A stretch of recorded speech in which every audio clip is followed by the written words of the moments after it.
So with the death rate on the rise, unfortunately, in Jamaica due to crime, grief has taken over. We will learn how to handle this grief with a few activities from associate clinical psychologist at Therapy, Sonia Wynter, who we've seen many times, my co-host. But she finally decided to come and sit with me. Good morning, great to see you. Hi, Neville, good morning. Unfortunately, I've been through this many times because I've lost too many family members. And I can always remember telling people that you don't ever get over it. You find a way to deal with it.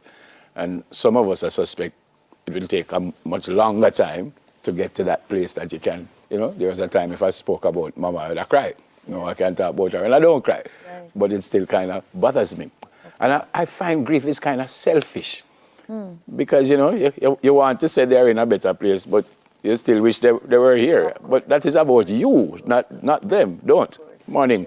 Great to have you with us. Grief is what you feel, as you said. You know, it's a lot of different feelings, and it can be sometimes, you know, Neville, it's a feeling of relief that you can feel that they're out of their suffering if the person was suffering, but more often it's longing that you wish they were here, and sadness at the loss, or sometimes anger. You know, I have a lot of clients who they're very angry that they've had to experience this loss.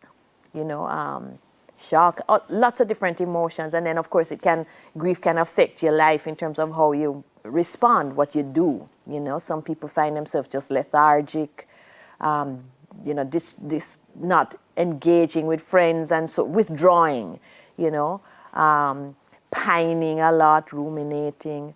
And it's a process that can be really difficult, you know. Yeah.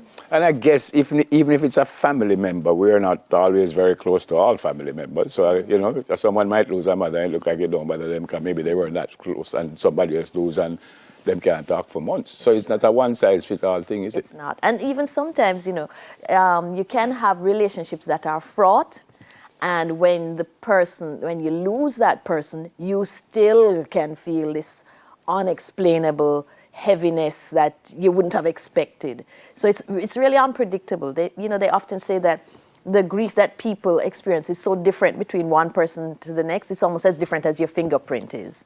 You know, so it's a very different experience for every person and every relationship.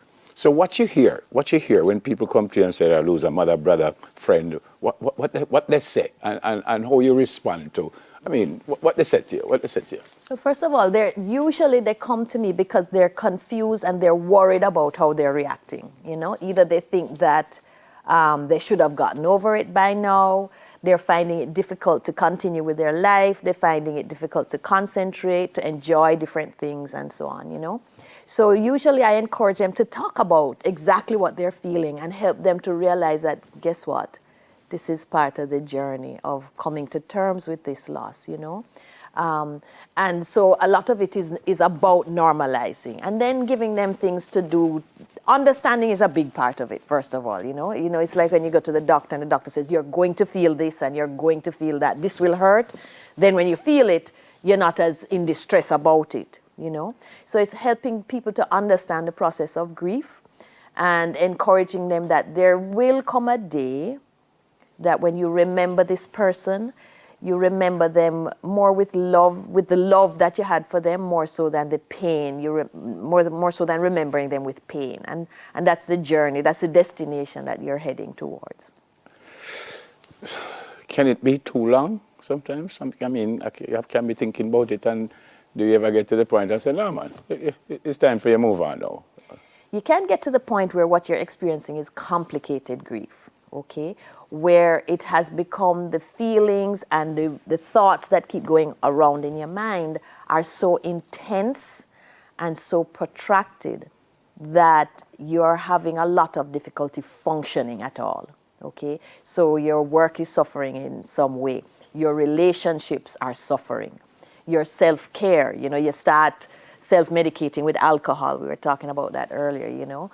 You start as I said, you're just completely withdrawn from society. Your personality has changed, you know, and this is for a protracted period of time so that you can't go back to the normal everyday life that you once lived. That's complicated grief, and that's when you really need professional help. Yeah.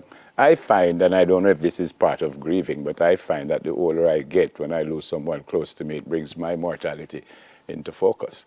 Sure. And Mr. Alfred say, I wonder if, you know, is that part of grieving or is that? It can be, you know, when grief kind of resolves and comes to a plateau, as it were, you know, you can find yourself in a search for meaning, you know, and for many of us, we realize that this loss tells us that we have to make the best of what we have, not only in time left, but in terms of other relationships, you know.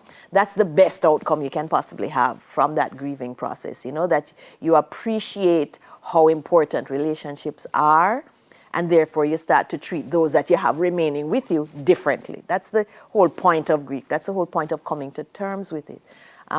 So yes, Neville, it can cause us to ask questions about our own existential experience, you know, but hopefully the best outcome you can hope for is that you value these things and can extract more fulfillment from these relationships. Do you come up with specific things that people can do to get over these things? You have specific things, or you just say, it will take time and you will get over it? Give me some of that, but there is. Okay, sure. For many times, when people are really in distress, the biggest thing that I try to encourage them to do is have an attitude of self-compassion. So the thing that can complicate grief is when you're punishing yourself for suffering, like you're telling yourself, you know, I need to get over this, you know, and this, I should be stronger than this. I need to be stronger for other people, okay? And that can end up making the grief heavier and more difficult for you to carry sometimes, you know?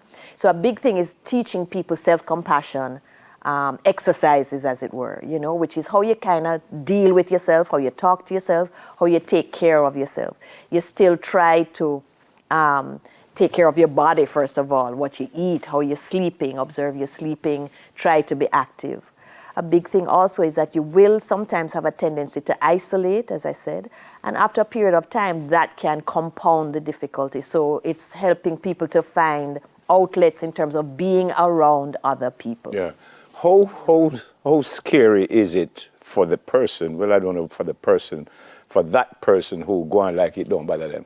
Mm-hmm. You know what I mean? I mean, me a big man. Yeah, me lose my brother. Yeah, well, move on, and you know, life goes on, and you kind of sometimes I see people like that, and I said to myself, it's like it don't hit them yet. But how you know, the that's metaphor dangerous. I use, it is dangerous, Neville. The metaphor that I use to explain that to people is that grief is like a wound. You get a cut, okay, and if you don't tend to it, all right, it might seem like it's healed, but there's an infection going on under the surface, and it's going to show up in some way. You're going to get a lump here, or you're going to get a fever, and that's how it is. You know, if people can tend to want to compartmentalize and you know, repress how they're feeling, and it often comes out in ways that they can't control. You know, they find themselves exploding, or it just affects their life in other unhealthy ways, you know, if you don't confront it. So there's nothing wrong with grief? There's nothing wrong. It is a natural, healthy process. When Essential too. When do I see you? I mean, all right, so mama gone, and 1 month and me still not good, 1 year me still not good, 3 years me still not good. When do I see you? Yeah.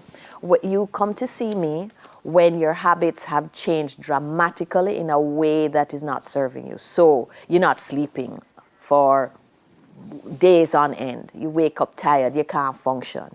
You're finding that your thoughts are always this longing desire, so much so you can't concentrate on anything else.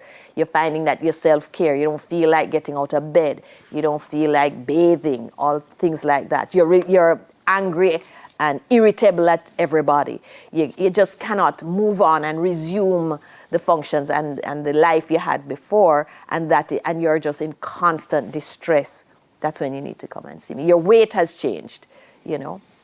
Those are the kind of red flags that you want to look out for in yourself, but also pay attention to other people who have lost as well. Fantastic. Tongue in cheek, maybe not bathing is that a bad thing. I said tongue in cheek because it's a joke. Why I said that? Because if you saw the hot topic this morning, there was a man who did not bathe for 50 years, and they make him bathe, and 2 months after him dead at 94. That's a true story. Unrelated to grief, albeit. No, that's what I said. That's why I said it in a joke. So good to see you. Thank you so much for coming in. Thank you, Devil. Tea House Therapy, how we get in touch? Tea House Therapy. You can find us online at teahousetherapy.com, and we're also on social media, #Tea House Therapy. Brilliant. And she's not only an associate clinical psychologist at T House Therapy, and she's the founder, Sonia Wynter, but she's one of us. Anytime we need to go through this forest of things that happen to us in a very serious way, then we need someone like Sonia to help us out, and she will help you out. Check her out. All right? Delia still work, and Delia don't know nothing about 3 hours. If you want to watch your work over there, we're so cool. Fun stuff after this.